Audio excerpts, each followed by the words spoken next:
จับมือกันวันแรก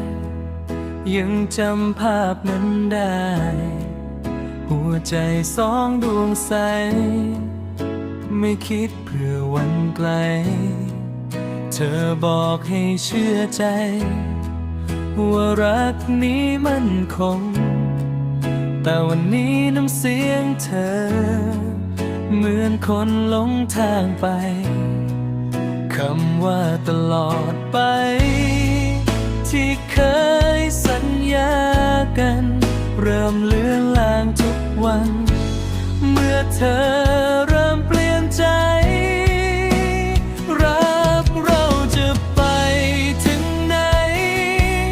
ถ้าหัวใจไม่เท่ากัน ฉันเดินตามเธอทุกวัน แต่เธอเดินหนีฉันไป หรือรักมีแค่ฉัน ที่ยังฝันเหมือนเดิม ปล่อยให้ฉันเจ็บซ้ำๆกับคำถามในหัวใจ รอยยิ้มเธอวันนี้ ไม่เหมือนวันก่อนเก่า แววตาที่เคยเหงา ตอนนี้มีใครไหม ฉันยังอยู่ที่เดิม รอเธอเหมือนเคย แต่เหมือนฉันเป็นแค่คนคุ้นเคย ไม่ใช่คนสำคัญ ถ้ารักมันอ่อนล้า บอกกันตรงๆได้ไหม อย่าปล่อยให้ฉันหวัง ทั้งที่เธอไม่เหลือใจ รักเราจะไปถึงไหน ถ้าหัวใจไม่เท่ากัน ฉันทุ่มเททั้งชีวิต แต่เธอคิดแค่ผ่านไป ถ้าปลายทางของรัก คือฉันต้องเสียเธอ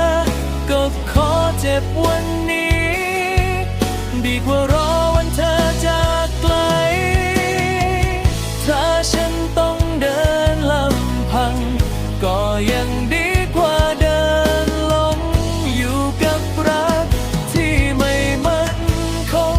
และไม่มีตัวตน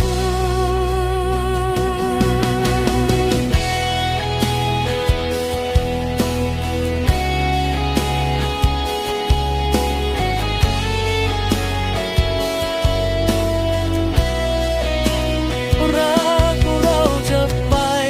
ถึงไหน คงไม่มีคำตอบใด รู้แค่ว่าฉันยังรัก แม้ต้องร้องไห้คนเดียว หากวันหนึ่งเธอรู้ ว่าใครที่รักจริง ฉันจะยืนตรงนี้ แม้รักเราจะไม่ถึงฝัน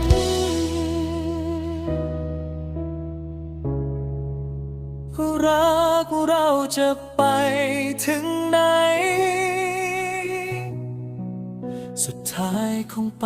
ไม่ถึงกัน